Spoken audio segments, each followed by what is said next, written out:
पत्नी ने न जाने क्या किया था कि पत्नी उसे एक के बाद एक कई थप्पड़ जड़ दिए। हमेशा हर सिचुएशन को शांति से हैंडल करने वाली पत्नी भी इस बार अपनी अशांत हो उठी कि उसने भी चप्पल ही निकालकर पति की ओर फेंक दी। चप्पल पति के बालों को छूते हुए निकल गई। ये किस्सा यहीं पर खत्म हो सकता था, मगर पति ने इसे अपनी मर्दानगी का विषय बना लिया और बात बद से बदतर होती चली गई।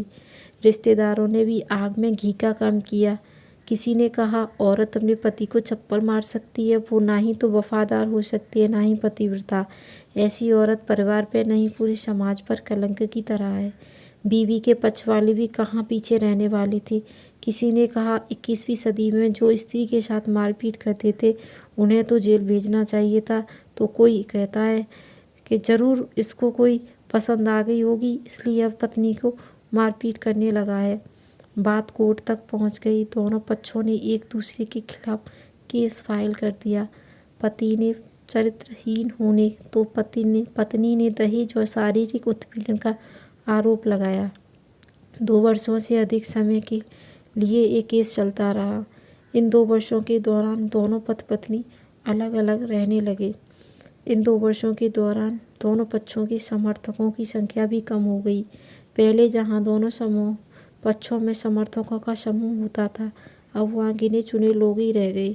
पत्नी और पति दोनों ही आर्थिक स्थिति इसी समय के दौरान नीचे गिर चुकी थी। जिन्हें वो अपना शुभचिंतक समझ रहे थे, वो पैसों की बात आते ही उन्होंने अपना पल्ला झाड़ लिया था। अगर कोई देने को राजी भी हुआ तो बहुत मोटे ब्याज की शर्त पर। आखिरकार वही हुआ जो सब चाहते थे, डिवोर्स। हर कोई खुश था, दोनों पक्षों के रिश्तेदार, उनके माता पिता, दोनों के वकील। लेकिन 5 साल की सुखद शादी और एक सुंदर बेटी होने के बाद मिले इस डिवोर्स से पत्नी मूक थी और पति शांत। शायद ये इत्तेफाकी था कि दोनों इस खुशी को मनाने के लिए दोनों पक्षों के लोग एक ही चाय की टपरी पर बैठे आमने सामने। इत्तेफाक इसलिए क्योंकि ज़्यादातर लोग जो एक दूसरे के विरोध पक्ष को सपोर्ट कर रहे थे, वे एक दूसरे को अच्छे से जानते भी नहीं थे।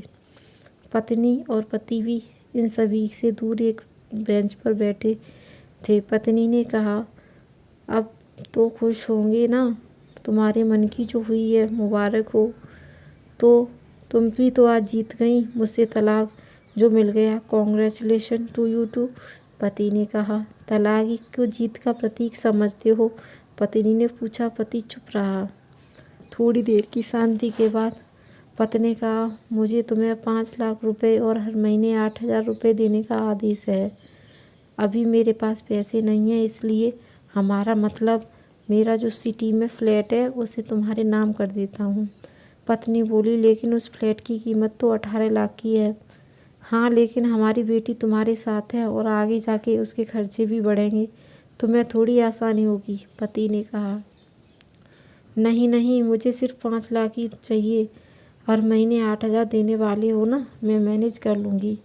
अगर 5 लाख नहीं है तब भी कोई बात नहीं, पत्नी बोली। दोनों फिर से शांत हो गए। पति सोचने लगा, कितनी भोली और समझदार है ये औरत, जो कुछ समय पहले तक मेरी पत्नी थी और अब अनजान। ये वही है जो कम कम खर्चों में घर चलाती थी और पैसे बचाकर मेरे जन्मदिन पर हमेशा मेरे लिए नए कपड़े खरीद लाती थी। कभी बीमार भी हो जाती तो पैसे बचाने के लिए मुझे मालूम भी न होने देती और घरेलू नुस्खों से अपना इलाज कर लेती। मगर घर में कोई और बीमार होता तो तुरंत डॉक्टर के पास लेकर जाती। मेरी ही मति मारी गई थी, जो अपनी झूठी मर्दानगी के चक्कर में इतनी बड़ी गलती कर बैठा।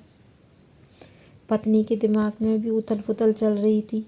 अभी भी वैसा का वैसा ही है। पहले भी खुद से ज़्यादा हमारे बारे में सोचता था और अब भी वही कर रहा है।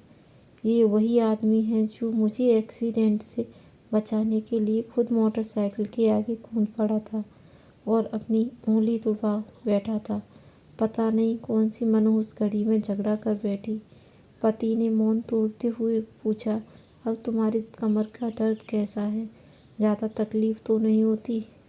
पत्नी हल्का सा मुस्कुराई और बोली, अभी होता है, अब पेट में भी होने लगा है चंबर से उठते हुए। वो तो होगा ही, तुम योगा या कसरत भी नहीं करती हो। अब किसी गायनोकोलॉजिस्ट को ज़रूर दिखा देना। पति ने कहा। तुम बताओ, तुम्हारा अस्थमा कैसा है अब? क्या अब भी दौरे पड़ते हैं? पत्नी ने पूछा। हाँ, पड़ते हैं, पहले से ज़्यादा, क्योंकि अक्सर इनहेलर भूल जाया करता हूँ याद दिलाने के लिए तुम जो नहीं हो अब, पति बोला। पत्नी की आंखों में आंसू आ गए। वो बोली, तुमने मेरे चरित्र पर सवाल नहीं उठाने चाहिए थे, तो ये परिस्थिति आती ही नहीं। हाँ, मैं जानता हूँ तुम बहुत अच्छी हो, मुझसे गलती हो गई, बहुत बड़ी गलती हो गई, लोगों के बहकावे में मैं आ गया, पति बोला। तुमने भी तो मुझ पर दहेज का इल्ज़ाम लगाया था, वो बोला। गलत था और इस बात का मुझे भी पछतावा हुआ, पत्नी ने कहा। पति कुछ कहना चाह रहा था, लेकिन हिचकिचा रहा था। पत्नी ने पूछा, कुछ कहना चाहती हो? वो बोला। सब पहले जैसा नहीं हो सकता। क्या मतलब? पत्नी बोली। मतलब कि हम फिर से पहले की तरह पत्नी पत्नी बनकर, सच्चे दोस्त बनकर नहीं रह सकते, पति बोला। पर ये डिवोर्स के पेपर दिखाते हुए पत्नी ने कहा। फाड़ देते हैं, पति ने अपने पास रखे डिवोर्स के पेपर फाड़ते हुए कहा। पत्नी ने भी अपने पास रखे पेपर फाड़ दिए। सभी हैरान थे, वकील, रिश्तेदार और माँ बाप। पति पत्नी दोनों एक दूसरे के हाथ में हाथ पकड़े अपने घर की तरफ चल पड़े। दोस्तों, ये कहानी उन हर पति पत्नी के लिए बड़ी सीख है जो छोटी छोटी बातों पर लड़ते हैं और झगड़ों को बड़ा बना के अलग होने का डिसीजन लेते हैं। प्यार और झगड़ा तो एक सिक्के के दो पहलू की तरह है, दोनों को स्वीकार करना होगा, तभी तो पवित्र रिश्ता उसकी मंजिल तक पहुंच पाएगा।